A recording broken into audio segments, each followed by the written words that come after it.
And as you're well aware, we told you before the break about the latest statement coming from the Office of the Special Prosecutor.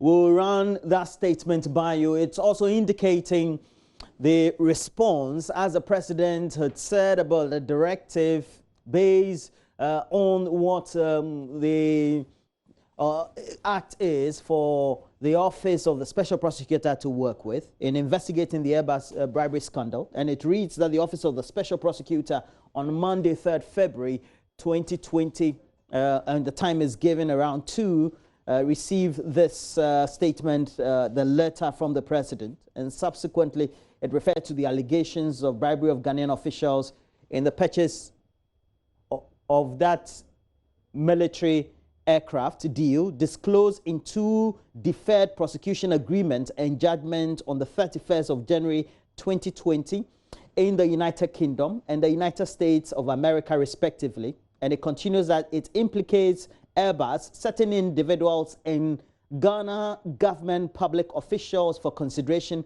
and possible action. Now, the second paragraph of the statement from the Special Prosecutor reads that the Special Prosecutor has determined that the said referral and the deferred prosecution agreement and judgment accompanying them raise reasonable suspicion. Now, this is a key phrase, reasonable suspicion of the commission of corruption and corruption-related offenses of bribery of public officers and the use of public office by public officers for private profit, which are offenses falling within the mandate of this office under the Office of the Special Prosecutor Act 2017, Act 959. It continues that a preliminary investigation was accordingly opened the next day when this letter was received, and that is the date 4th of February 2020 by this office, according to this statement, into the allegations contained in the judgment referred to this office aforesaid. In the third paragraph, it says the relevant domestic public institutions which can assist the ongoing investigation have been contacted to provide information and documents under Act 959, and contact have also been initiated with the appropriate foreign authorities as provided by law for information and document to assist the ongoing investigation. It concludes that the Office of the Special Prosecutor appeals to the public not to speculate or politicize the disclosures made in the deferred prosecution agreement and judgment, so as to allow this office to treat the suspected crimes as suspected crimes simpliciter and nothing more, pending the conclusion of the investigation by his office. The Special Prosecutor signs this, Martin ABK Amidu. And that's where we transition to speak to anti-corruption campaigner, former executive director for Ghana Integrity Initiative, Vitus Azeem, is joining in us this morning. Good morning to you, Mr. Vitus Azeem. Yeah, good morning. And you have at least heard, as I read through the content of the statement. First, summarily, what do you make of the statement from Mr. Martin Amidu, the Special Prosecutor? Well, he said that he's made preliminary determination that there are possible indications of corruption, and that falls within his mandate to go ahead and investigate. So it means that he has told Ghanaians that he's ready and able, and that is within his mandate to go ahead and investigate the Airbus saga. And we all do know the information available. Indeed, it's on the portal. We also do know what the Serious Fraud Office had come out by way of the defense judgment, and subsequently what the courts in the District of Columbia had also indicated. What does Martin Amidu have forthwith to commence this whole investigation? And we're told that he started the next day as he received the letter. Well, I think that I think the main thing that makes Ghanaians that confuses the situation is just the particulars of the people that are alleged to have been involved and to what extent they are involved. And I believe that the appropriate institutions outside the country that were involved in the investigations and the prosecution should be able to provide that information to Mr. Martin Amidu, or to the Office of Special Prosecutor, not Mr. Martin Amidu. He made reference to how individuals within the public space do not need to speculate or politicize the disclosures made in the deferred prosecution agreement and judgment, so as to allow his office to be able to treat the individual's name. Of course, we don't have the names attached to the individuals, but just as suspects, so to speak. It tells you volumes about perhaps how he views this. You see, the point is that we cannot avoid speculating, and he cannot compel Ghanaians not to speculate.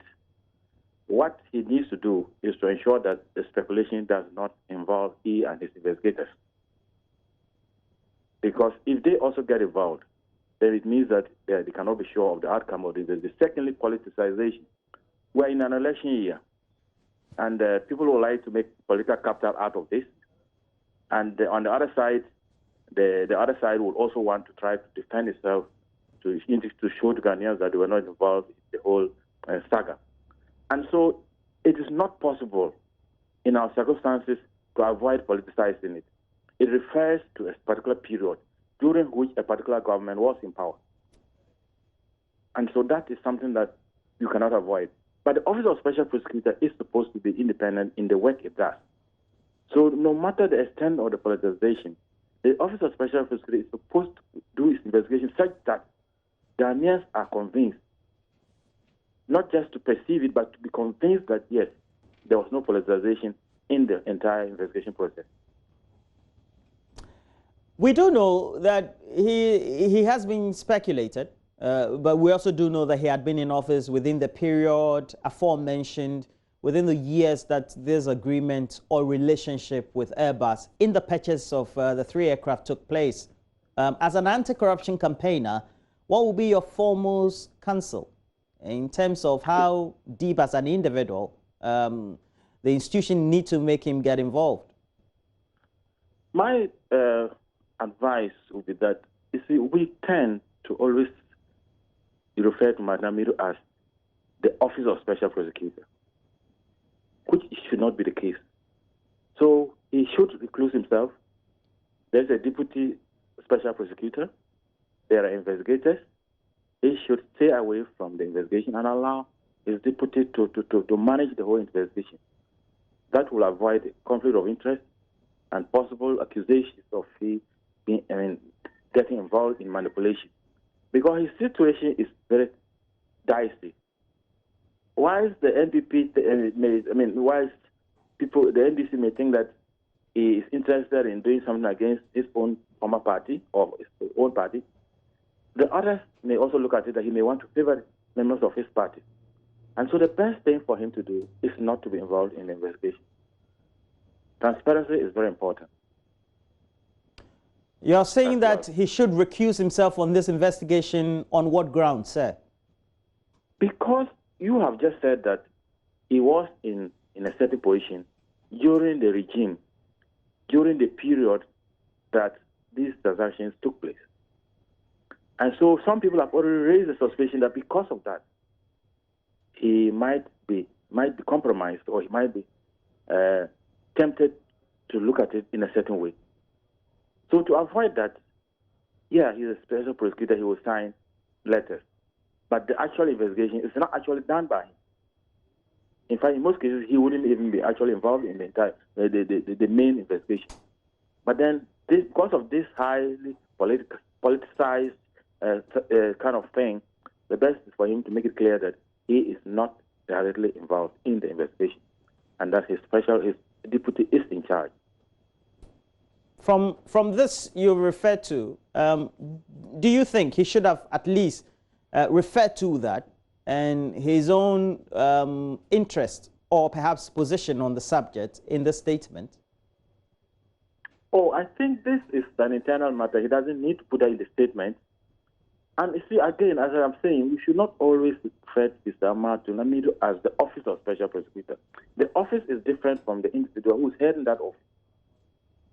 So if he's signing a letter for the office, he does not need to include that he himself, well, it's possible he can include it, but it's not compulsory that he includes that he is, because of his involvement in the past administration, he will not be involved in the administration. Of course, it would be good to say it, but if he doesn't say it, I don't think that there's something wrong with it. Internally, he can do that.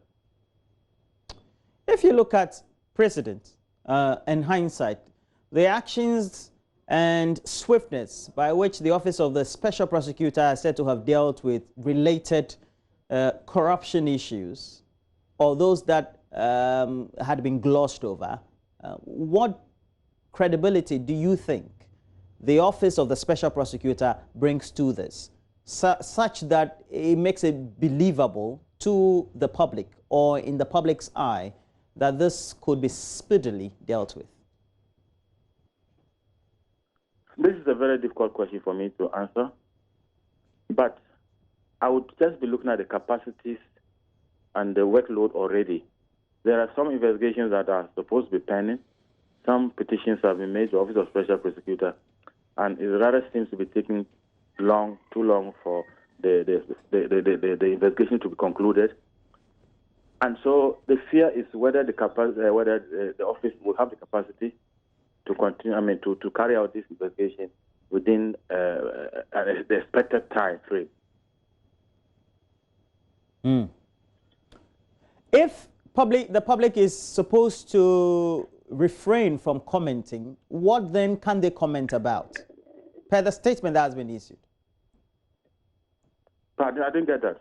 If the public is set or advised not to be politicizing the related issues in commentary in relation to this investigation, what then should the public, civil society, well-meaning Ghanaians and individuals of whether legal knowledge or not, comment about in relation to this issue?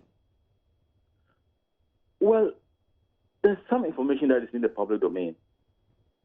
You are looking at the judgment and all those other things that have been made. We can comment on that. We can also, like if the investigations are delaying, we can put pressure on the government, or on the office to speed up the investigation, because it's something that many people are interested in. But you may not comment on the content of the investigations. But if you have information that you can provide to the office to help it, to facilitate the investigation, there should be nothing wrong with that. Well, thank you very much. Mr. Vitus Azeem is a former executive director for the Ghana Integrity Initiative, the local wing of Transparency International, but also now an anti-corruption campaigner, as we all do know him. He was commenting on the statement coming from the Office of the Special Prosecutor, signed by the Special Prosecutor himself, Martin A.B.K. Amidu, on the actions so far taken following the letter as received from the President, Nana Addo Dankwa Akufo-Addo, for investigations to commence on the Airbus bribery scandal.